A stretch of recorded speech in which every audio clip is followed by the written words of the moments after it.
Can I start by having you say and spell your complete name, please?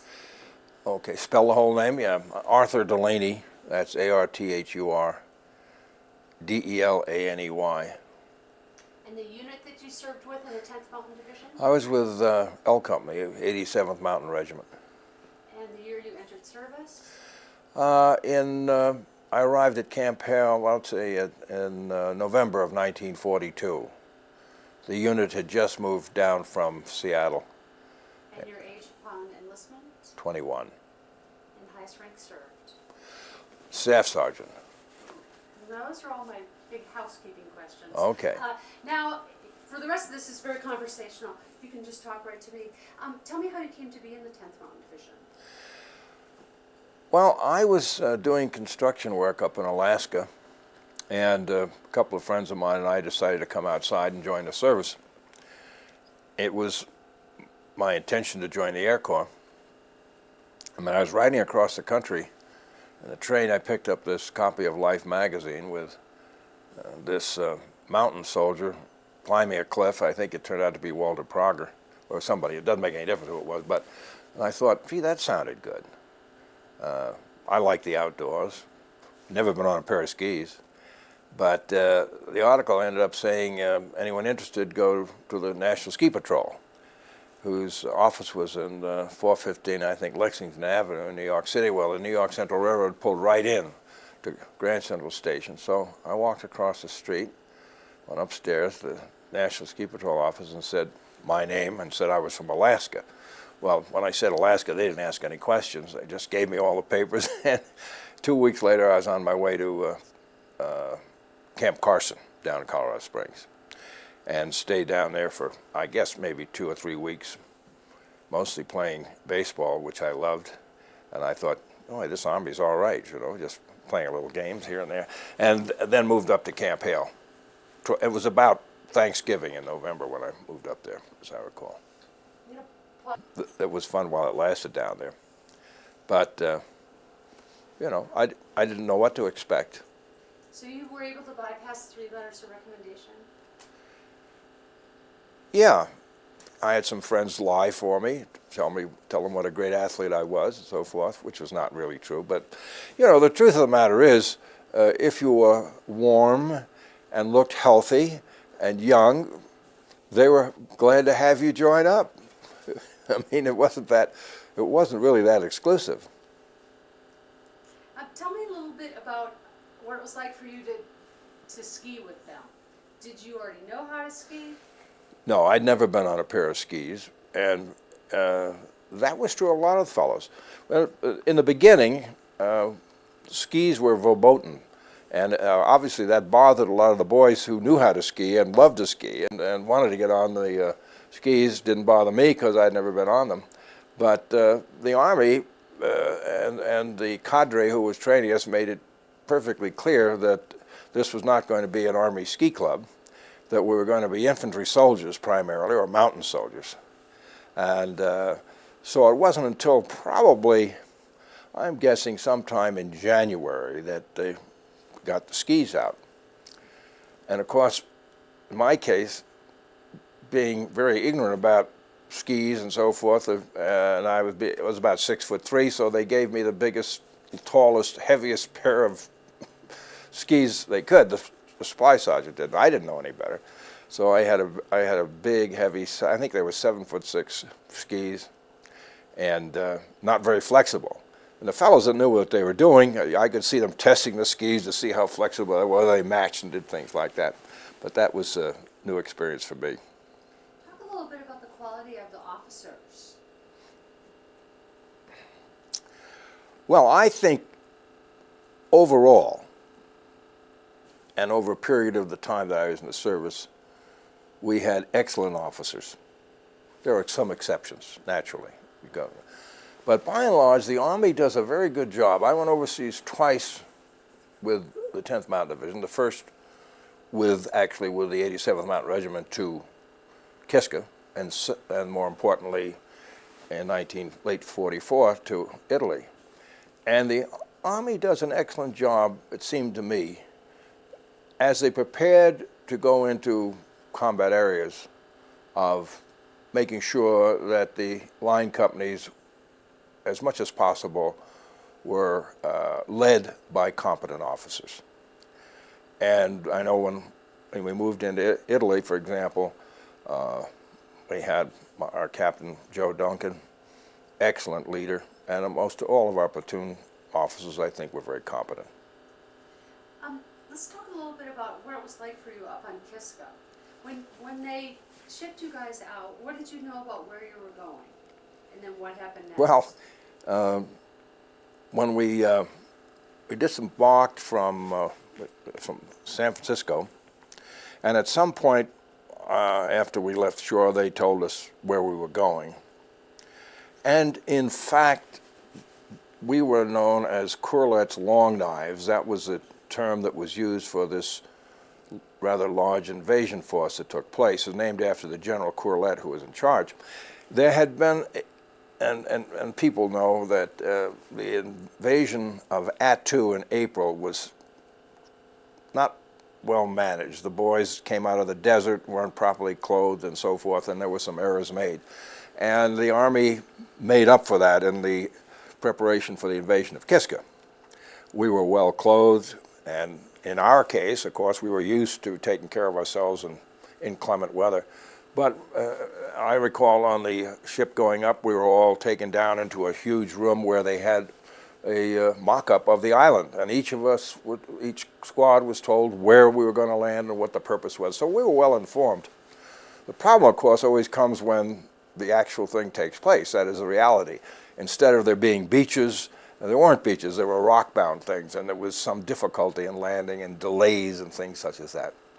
But as soon as we landed, in our case in L Company, we started climbing up this very steep slope up to the high ground, and we dug in. And it was most difficult because it was mostly rocky. And Sergeant Knuckleby, who was my sergeant at the time, was behind us.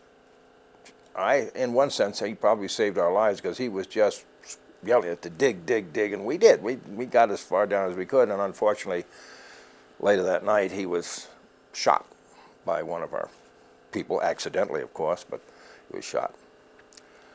And the young man in the foxhole with him, who was only about 18 or 19, told us what had happened, and we said, stay in your foxhole and so forth. And so he stayed there for the rest of the night, which was tough, a young fellow like that. But in the meantime, grenades. Mother, meet this young lady. Tell me what it was like once the firefight started on Kiska and you were in your foxhole. Tell me a little bit about what unfolded there. Well, it was dark, and we could look from our foxhole at one end of the line. We could see shots being fired. We were wondering where, what, and a couple of times we thought we saw an apparition because there was fog there, and lifted up our rifles, and nothing appeared. And so that's how the night continued. Now, the main problem that occurred on Kiska with regard to the 87th was the fact that 2 squads were sent out, 2 patrols from 2 different companies. And I guess neither patrol was told that there was another patrol out there. And as you would have it, they ran into each other in the dark, and they fired on each other. And so I think some 11 men were killed from that encounter. And again, you know, friendly fire is a strange word, but that occurs in combat almost all of the time, mostly by accident. But the problem, of course, on Kiska was, as morning came about, and we found out this day there were no Japanese on the island. So friendly fire was exposed, whereas in many cases it's not exposed, and just as well. And that's just the way it was. So there were some. The biggest loss of life on that whole expedition was a destroyer hit a large landmine, and some 40 or 50 or more naval boys were killed. And so, you know, we, as you may know, we stayed on the island. The military really didn't know what to do with us because they had expected, we understand, about 80% casualty. And those 20% that were not hurt were probably going to come back to Camp Hale and act as a cadre. Well, all of a sudden, 99 and 9/10 of us were healthy and ready to come back. So the rest of the Army forces, the other division, went on to the South Pacific. And we acted as a labor battalion on Kiska. We learned such trade, such things as how to land oil drums on a beach, how to get a certain amount of food as you were loading it on and keeping it for yourself, how to load coal and things like that. So we were learning, as Willie and Joe said in one of their cartoons, that at least we were learning a trade while we were there. And so we did go back. Some of the boys who were good skiers were sent back a little early to go to Mountain Training, MTG, Mountain Training Group, and the rest of us went back about November and landed at Seattle around Thanksgiving. It was a hazardous journey back. It took over 20-some days because of high storms, and there was a wreck at sea, and our ship was one of those that rescued some of the people. But it was a difficult journey back. But we were glad to get back to the States and glad that we didn't have to go on the South Pacific. When you first landed on Kiska, what was your impression of the island? Well, the Aleutians in August are beautiful because they're lush and green.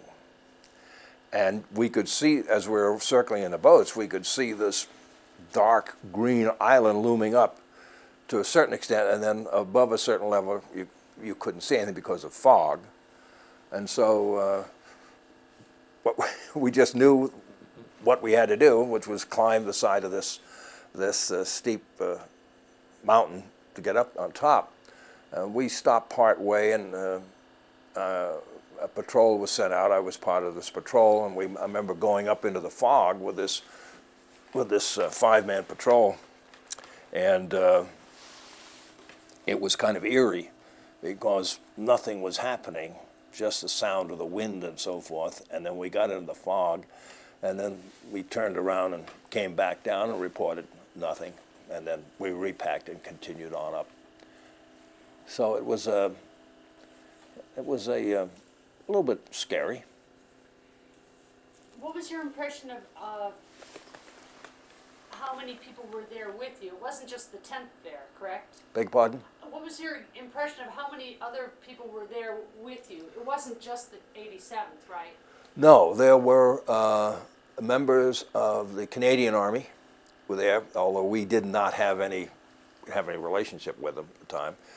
You know, as war, in terms of individuals, who particularly enlisted individuals, the war is just about where they are, and they're close friends, so that my relationship on Kiska was with our company. Did it seem like there were a lot of other forces there? No, not really. We really didn't see too much. One of the things in retrospect about the island, when I went back, and I don't want to get ahead of myself, but I went back the third time in 1993, we had 2 Japanese with us who'd been on the island. They had captured radar from the English, and I think one of the most significant things of that whole expedition, if you will, or scene, was the feat of the Japanese naval officer in charge. He brought in 11 ships into the island that was cordoned off by the United States Navy. That is, the island was. But something happened. Regarding Kiska, that you want to tell me about your training on Kiska, or? Well, you know, they had 2 friends killed. That's significant to me. One stepped on the landmine, and the other one, I told you, was shot in the head. Not too much. As I said, I'd been living in Alaska, and I liked Alaska, but this was a different situation, and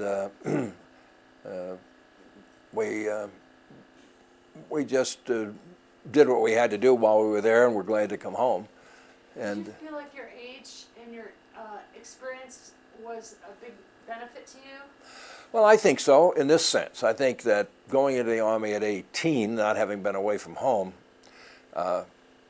is a little bit different than, in my case, being 21, which is, just a few years, and having been away from home for 2 of those years and living in a labor camp and doing construction work. Probably the adjustment was a little easier. But of course, all that depends on the individual. But I didn't have any problems adjusting to the military.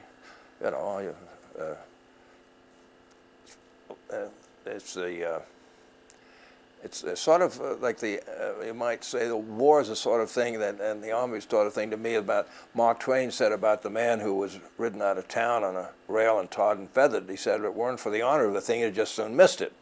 Well, that would have been just fine if there hadn't been a World War II. I'd just soon missed it, But anyway, I survived and made some very, very good lifelong friends, and that's the biggest benefit that I attributed to the military. Let's go back to training at Camp Hale and have you talk a little bit about homestake maneuvers. Okay. The homestake maneuvers, I think that occurred in about February of 43. Doesn't make any difference, about that time.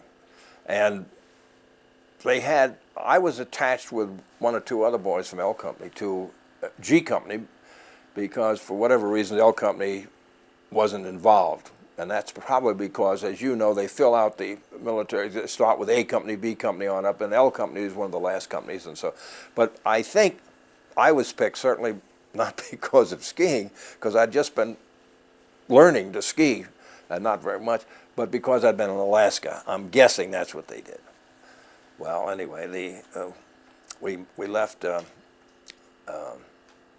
Cooper Hill in a blizzard in the afternoon and climbed most of the day till it was dark. And I was attached, and I didn't know anybody. I mean, I was attached to this company, and I don't know who was in charge, whether it was a lieutenant or a sergeant.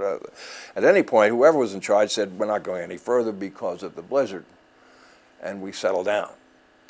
And as I recall, we stayed in this one spot for a day and a half or 2 days. By the time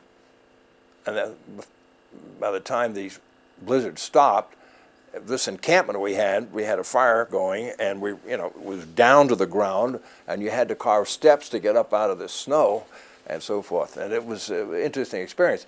I didn't have much trouble going up, climbing, and getting up to where our destination was. My problem was, when we were going out of there, was going downhill, because I hadn't really learned to ski that well with a pack. Unfortunately, my good friend John Tripp was with me, and he'd pulled me out of a snowbank about half a dozen times going down. But it was brutally cold. And my roommate, I can't remember his name, or tent mate, he left. So I was in this tent all by myself, which was fine because the tents weren't very big and I was pretty tall.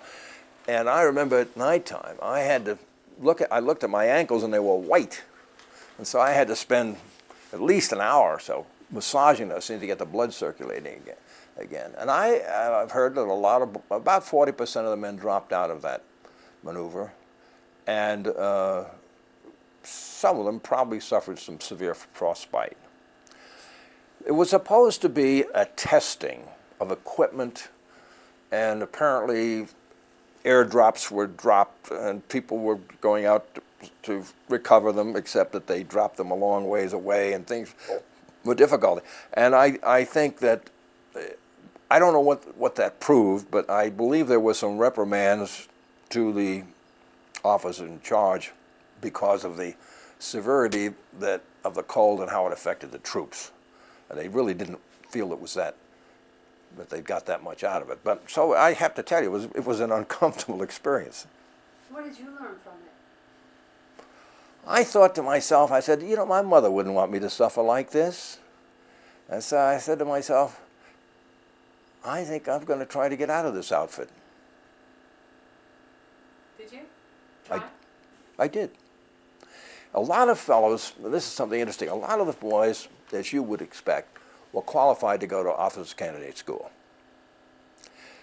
and other forms of stuff because of their IQs and so forth.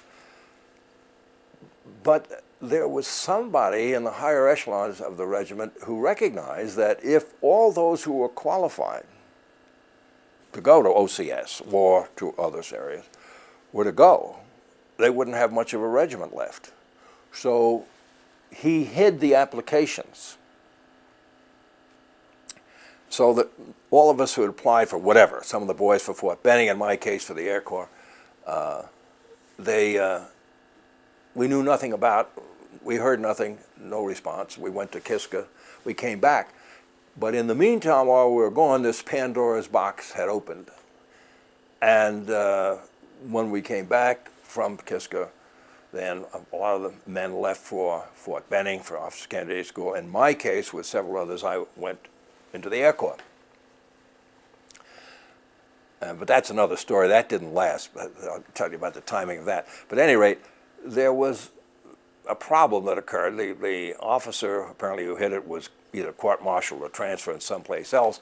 And the young lieutenant, who was a whistleblower, whom I met later in life, he was transferred to Italy, to Anzio, and saw a lot of action over there. But that was done. And so I left Camp Hale then, and then I returned back to the 10th Mountain Division when they were at Camp Swift, Texas.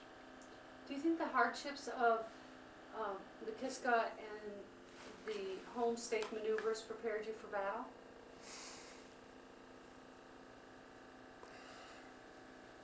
Not so much for battle. I think that the altitude, the cold, the rugged terrain of Camp Hale helped us more than most other troops were exposed to things, to take care of ourselves in inclement weather. But we were, I think, blessed in Italy as compared to Northern Europe. Northern Europe, as you know, had a terrible winter that winter. And we're talking about the Battle of the Bulge and the fact that those troops were not as prepared with weather to take care of themselves in the cold. But in Italy, the weather was quite mild compared to what we'd been accustomed to. And so we didn't suffer from bad weather, as I recall, at all. It was like very, very relatively mild. And so in that sense, from an environmental sense, I think it certainly helped us and prepared us, but I don't think nothing really prepares you for combat. You know, I mean, that's something that, as the old saying, that's there when it's there, and you just cope with it the best you can. What's your favorite memory from training?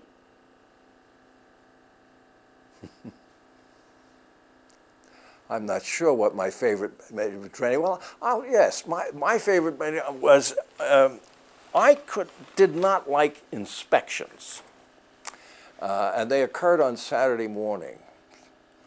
And one night I was in the barracks with our first sergeant, who was complaining. He was a rugged old guy. He was complaining about the goddamn soldiers. They're always going on sick call and this and that and the other. He said, you know, you can tell when a man is sick if he goes on sick call on Saturday. I said to myself, ooh. So I tried it out, and so about every other Saturday or so, when inspections would take place, I'd get down and say, I got a cold in my throat, I want to go over to the medic. Okay, go ahead. So I would go pick up a couple of aspirin and then go up on the hillside with my Reader's Digest or something and watch until the inspections were over, then I'd come down and have lunch. Now, you know, that's a private story. That's the sort of thing you don't expect from anywhere else. But, you know, I enjoyed actually learning to ski. I enjoyed Colorado and the mountains, and finally I was competent enough on the skis to be able to enjoy some of the treks that we had. How would you describe your experience with D-Series? I was not on D-Series. I missed D-Series. And the fellows, when I came back to the 87, when I came back to the company from the Air Corps, they let me know. that what I missed and how difficult it was, and I have to take their word for it. So having been on a homestake maneuver, I was just assumed that I missed the D series. Do you remember how cold it was for homestake? Yeah, I think that, as I recall, the warmest it got one day around 1 o'clock, 2 o'clock was 10 above zero. And so the temperature dropped. This was February, and I was thinking about this earlier today. You know, the mountains in the winter are cold, but February cold is different than April cold everywhere. And it was true in Colorado too. So that I have no basis to compare one with the other, but all I know, it was brutally cold in the homestake maneuver. Do you feel like by the time you got through with training, you were absolutely ready to go deploy? To go where? To deploy to Italy? Yeah, I guess we were ready. We, as you know, the Army didn't know what to do with the 10th Mountain Division because we were a strange setup. We were, the generals were used to having a division of a certain size where they could put a certain division and with a number of people on it. And here was this 10th Mountain Division of probably a little different size, not having really been trained with heavy-duty artillery and things of that nature. They just didn't know what to do with us. Now, as I understand it, and it's probably true, is that General Marshall offered the 10th Mountain Division to Eisenhower's command over in Europe, and he turned it down. And then he offered it to General Mark Clark, and he grabbed us because he had already lost 2 or 3 divisions to go into France and so forth. So he welcomed our presence, and it was a good thing for him that he did do that. And then later, as I understand it, Eisenhower said, yeah, I can use the 10th now, and it was too late. So in terms of being prepared to go, sure, we were prepared. We'd been training for a long time, and we were probably as prepared as anybody was at that time. Did you prefer to be out of camp or in camp?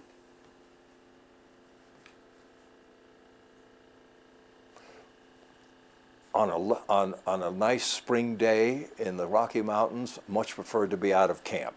I'm not so sure that during the homestake maneuvers I would have liked to have been in camp. So it had a lot to do with the weather and things of that nature. Did you have a sense when you were in training that the 10th Mountain Division was really special? Not necessarily. No, we knew the word a lot of the early writers referred to us as an elite organization. I don't like that word personally.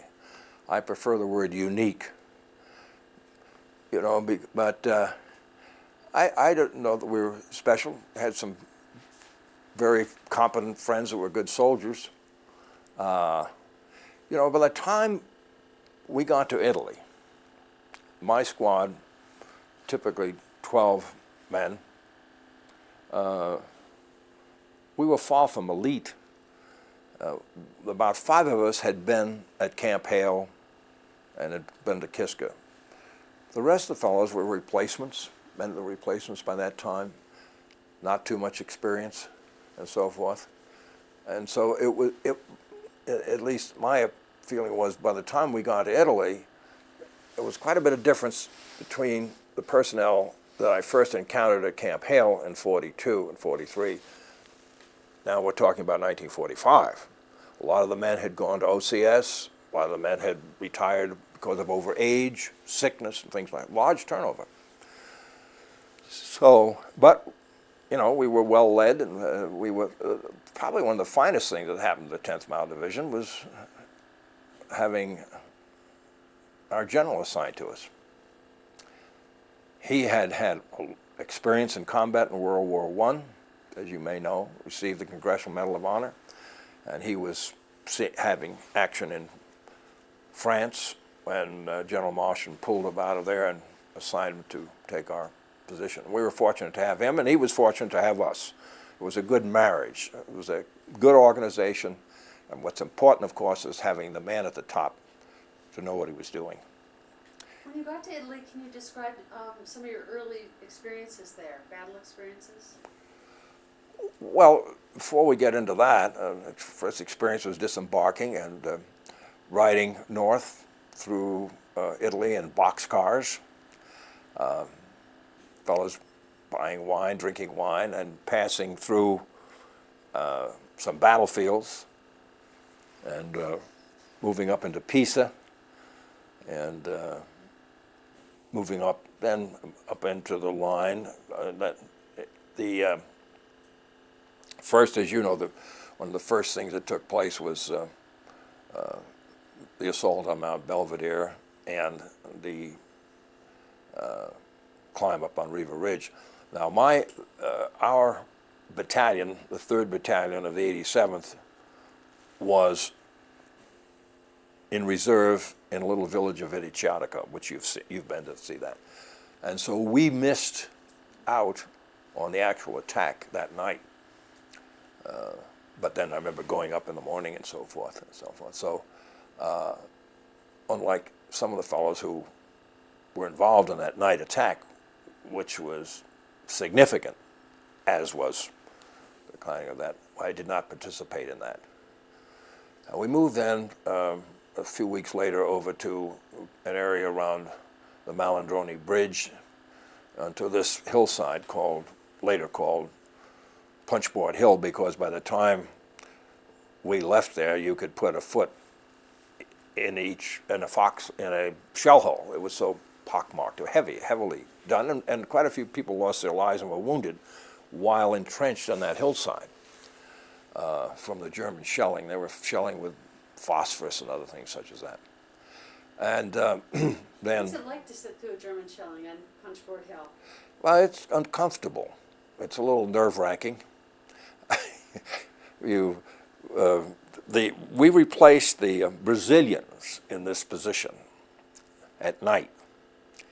And it's interesting, the Brazilians were very cavalier.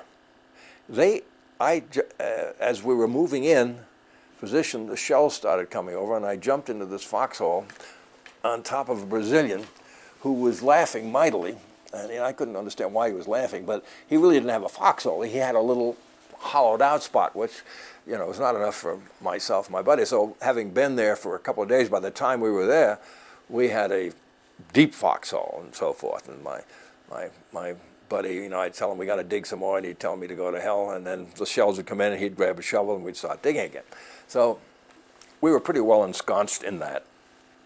And then after being there 3 days, we were moving out early in the morning. We had held that spot and was not supposed to be in the attack mode, but I think wisely the officers in charge decided not to put 2 battalions through that spot too much, so we moved out. And I have to tell you that about 15 or 20 minutes, 25 minutes after we moved out, my war was over. I was wounded. What circumstances led up to your war being over? I got shot. What exactly was the scenario?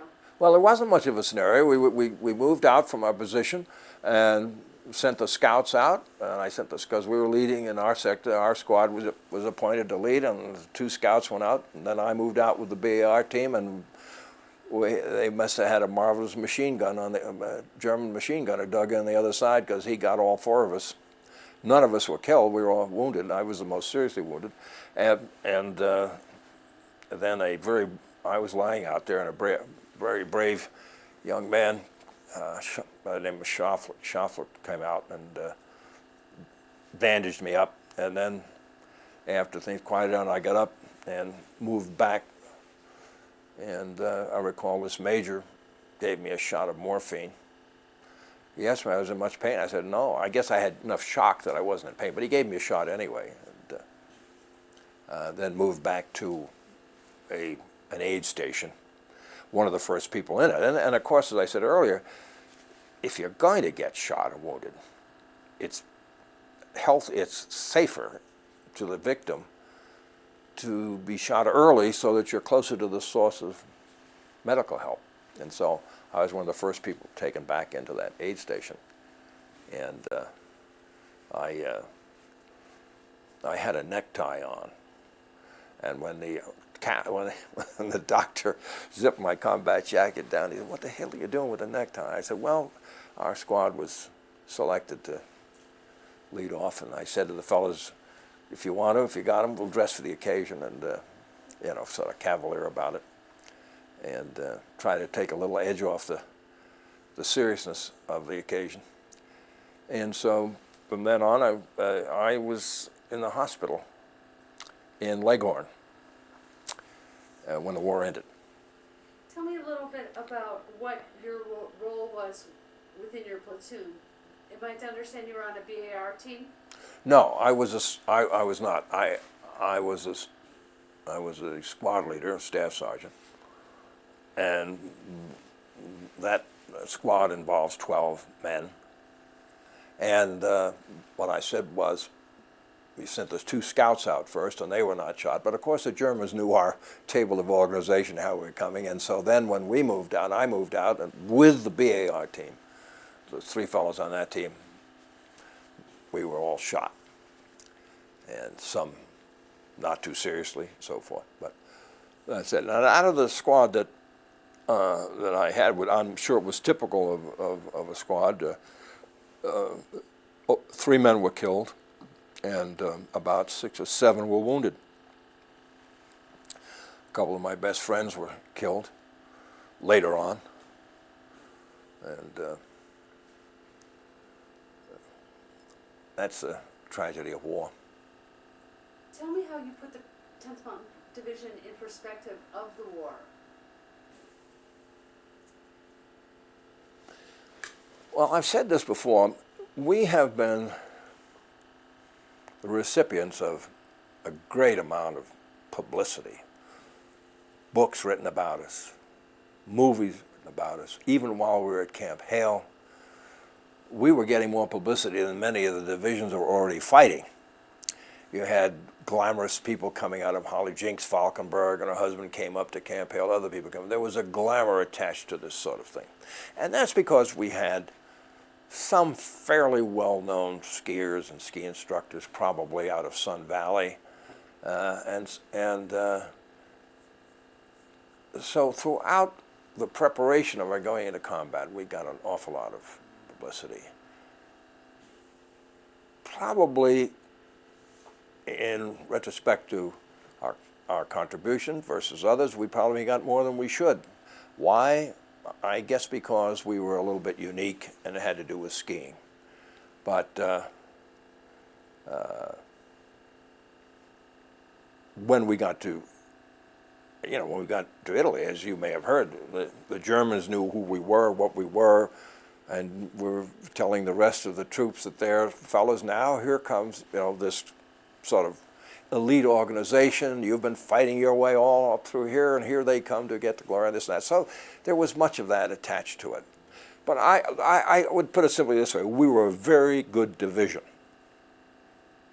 We had a lot of competent soldiers, competent officers, an exceptionally competent general, and we did our job well for the time we were there. Now, granted, we were only there 3 or 4 months, and as you know, the war had been going on.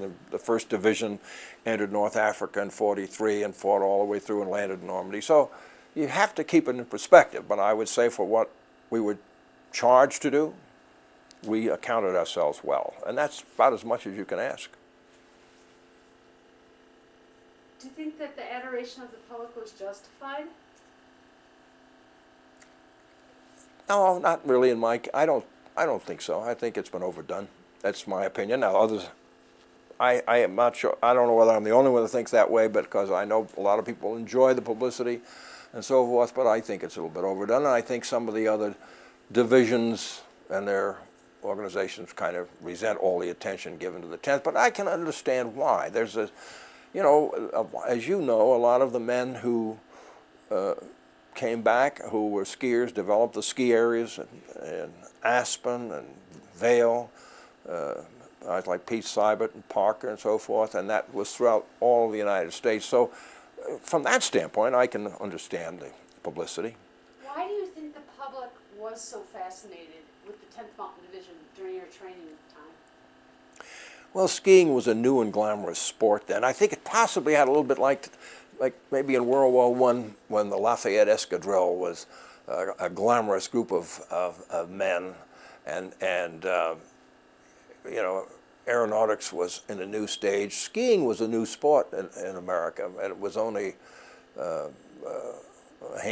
relatively a handful of people who lived in the northern parts of the country and the East Coast and the Midwest and the Northwest, and there was a certain amount of glamour attached to that, and I think that initiated most of it. And then I also think that there was a relatively high degree of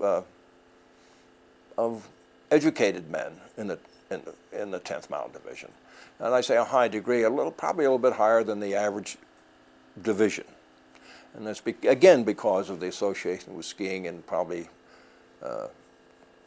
college skiing and so forth. But I think, from my own standpoint, it's a little bit embarrassing.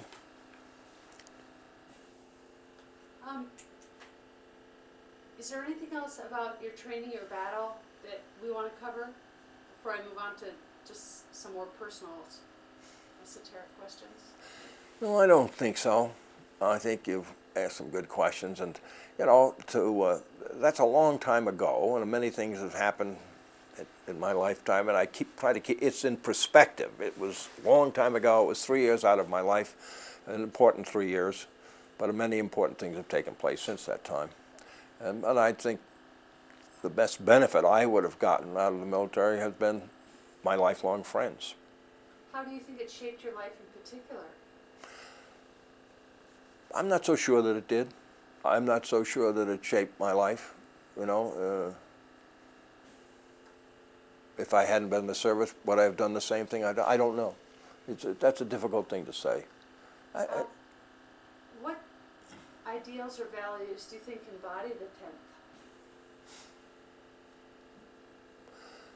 Well, like, I think loyalty to your country, loyalty to your fellow man, learning to assume responsibility, obeying orders when you have to,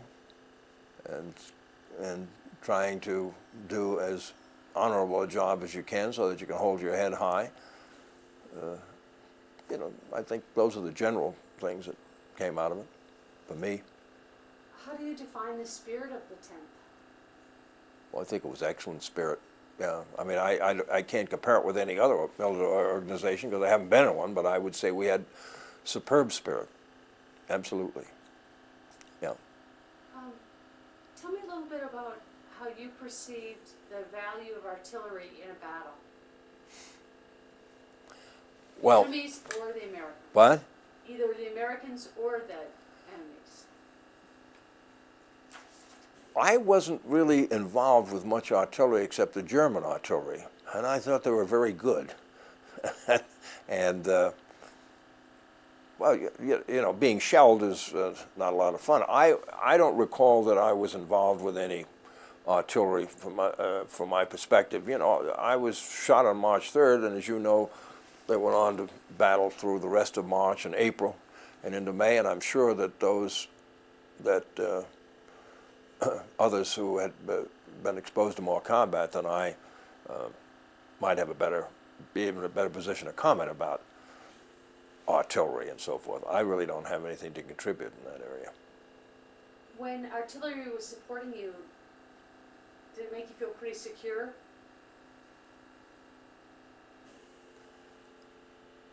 I suppose so, yeah. The only artillery I shot was our own. That would be our battalion artillery or regimental artillery.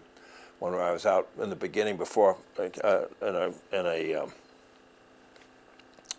outpost, our platoon was sent in an outpost, a circular outpost, and our people behind us were putting shells over our head. And I knew who was in charge, my good friend, my former Corporal Cormier, Lefty. And I said, you know, fellas, that's Lefty, we better be careful here. You know, so I wasn't, you'd have to get that sort of impression from somebody else because I was not exposed to our old artillery. I don't recall any. Now, they might have, you know, when we were on Punchboard Hill, our artillery might have been shooting over the head. I was not aware of that. All I was aware of was the incoming artillery. Can you describe the chaos of battle for me? The what? Describe the chaos of battle for me. Well, I think that would be best left to somebody who's had more combat than I have. I told you, I got shot up very early, and I would be presumptuous to talk about the chaos of battle. I think that's left better to people who had maybe seen more combat than I did. I was just fortunate. I mean, if the fellows who'd gone all the way through would be certainly in a better position to make a comment. I think it would be presumptuous of me to say too much about that. Did you have a sense that the 10th made a big difference for the battles in Italy? Oh, sure. Yes, I think so. I think their timing going in was excellent. The other divisions were tired. They'd fought their way all the way up through the boot of Italy. And we were fresh, strong, well-conditioned, well-led, and we did, as you know, the history of that division, moving forward through those mountain towns, which was tough, was difficult, but keep pressing on, and then out into the Po Valley, and continuing moving forward. They made a significant difference. And, you know, history tells us the German general who surrendered wanted to surrender to the head of the 10th Mountain Division. Yeah, they made a big difference. Did you have a sense at the time that the 10th Mountain Division was special? Yeah, we thought we were special. We thought we were special, and I think we were. Had special training, special equipment, and so forth and so on. Had a great esprit de corps. In that sense, I think we were special. What does it mean to you to have been with the 10th Mountain Division? Well, they put it this way. If I had to be with an Army division, an infantry division, that would have been the best one to be with. And as I said earlier, what it has meant to me is a lifelong friendship, not only with the fellows that I knew at the time, but I've made many other new friends in the 10th through reunions and expeditions and things like that. How did the 10th Mountain Division shape your life? How did it what? Shape your life. I'm not, as I said, I'm not so sure it has shaped my life. That's very difficult for me to say. I don't really have a comment on that. What can we learn from the 10th Mountain Division? Well, I suppose never having been on skis before, and having skied then afterward, you could put that factor in there. And the other thing, I suppose, would be to how to assume responsibility and to handle some difficult situations. That would be that much. Do you have a sense that the current 10th Mountain Division is carrying on your legacy? Oh, sure. I've seen them. I think they're, as they are, they're better trained, better equipped. They're all volunteers, and I think from what I've seen of them, they're superb. Yeah, they certainly are. You know, that this generation is bigger and stronger. You know, when it was nothing for many of our soldiers to weigh 115 pounds, 125 pounds, 130 pounds. I mean, I was 6'3", I weighed 150 pounds.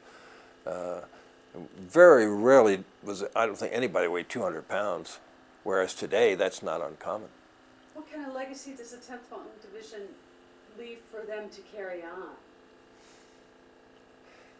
Well, I guess that would be for them to say, but you know, they have that monument up at Fort Drum showing the older soldier and the young soldier on this monument, and I'm told by some of the officers I know there that that's an inspiration to the young men and so forth. So I think they feel, when I was up at a reunion there, we felt the young soldiers, we were told by one of the men that became a friend of mine, Colonel Wilkerson, that the fellows, the boys as he called them, his soldiers, were just really excited to see these old men come up to Camp Hale, and he felt it was an inspiration to them, and if it was, so much the better.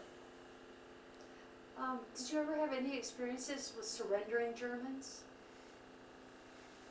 Well, as we moved out from Punchboard Hill, that morning there was a hut down to our right, and there were a group of Germans in there. And they were routed out by us and by some of the guys in our squad. That's all that I saw, that thing. And I didn't pay too much attention to them because we were moving on.